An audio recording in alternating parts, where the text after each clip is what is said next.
సినిమాలు కూడా ఇలా జరిగే అవకాశం ఉంటే మాత్రం చాలా ఇబ్బంది పడతాం. ఎందుకంటే నలిగిపోతాం కదా! అన్ని రోజులు కష్టపడిందంతా వేస్ట్ అవుతుంది. సో, దాని మీద ఏమన్నా మరేంటనేది మేము ఈ సినిమా అయిపోయిన తర్వాత అంటే మా ఎక్స్‌పీరియన్స్‌ని కూడా మళ్ళీ ఒకసారి అందరికీ చెప్పి ఎలా సార్ట్ చేసుకోవాలి, ఎలాంటి ప్రాబ్లమ్ రాకుండా ఉండటానికి అనేది ప్రయత్నించాలండి. బ్లాక్‌మెయిల్ అన్నారు. అది ఈ ఎంత అమౌంట్ ఏమైనా బ్లాక్‌మెయిల్ చేసారా ఏంటది? పాపం రీల్‌కి బ్లాక్‌మెయిల్ చేశారు. నేను నవ్వుతూ చెప్తున్నాను, వేరే విధంగా అనుకోకండి. రీల్‌కి ఈయన కూడా చెప్పడానికి చాలా ఇబ్బంది పడ్డారు. రిలీజ్ ముందు రోజు వరకు కూడా ఇది జరిగిందండి. రిలీజ్ ముందు రోజు వరకు కూడా ఇదొచ్చింది. ఆ విషయంలో అయితే ఈయన చాలా చాలా నలిగిపోయారు. అలా అని చెప్పి మమ్మల్ని ప్యానిక్ చేయలే. అదే.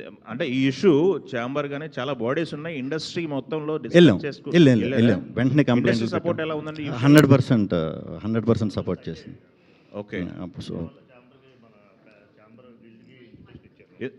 ఆ రోజు సండే మార్నింగ్ 9:00 నాకు ఫోన్ వచ్చింది. నేను ఫోన్ లిఫ్ట్ చేయట్లేదు. అంటే వరుసగా కొడుతుంటే ఏమంటే సుబ్రహ్మణ్యం గారు మీరు ఫోన్ లిఫ్ట్ చేయండి ఒకసారి అర్జెంట్ వాట్సాప్ చూడండి అన్నారు.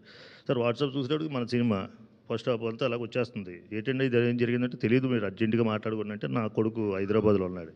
వాడికి అన్న ఫోన్ చేస్తే వాడు లిఫ్ట్ చేయలేకపోతున్నాడు. సండే కదా మార్నింగ్ 9కి మా వర్క్ బాయ్ ఉంటే బాయ్ ద్వారా మా అబ్బాయి చెప్తే వెళ్ళి చూసేటప్పటికి వాడు మా వాడు టెన్షన్ పడి అసలు ఏమీ అర్థం కాలేదు డాడీ, అసలు ఏంటి డాడీ మన భవిష్యత్తు ఏంటి, మన పరిస్థితి ఏంటి, సినిమా అంతా ఇలా బయటకు వచ్చేస్తే మనం ఎలాగా అంటే ఒకేసారి నాకు కూడా ఒకేసారి బాడీ అంతా షేక్ అయిపోయింది. భూమి మీద కాళ్ళు అలా కదిలిపోయినాయి.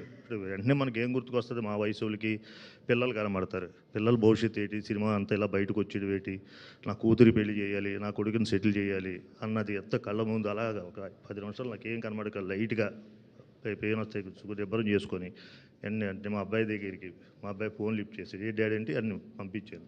పంపితే వాడు తర్వాత దాన్ని ఎలా జరిగిందంటే మా యూనిట్లోంచే తెలియకంటే వెళ్ళిపోయింది, లాక్ వేసుకోలేదు.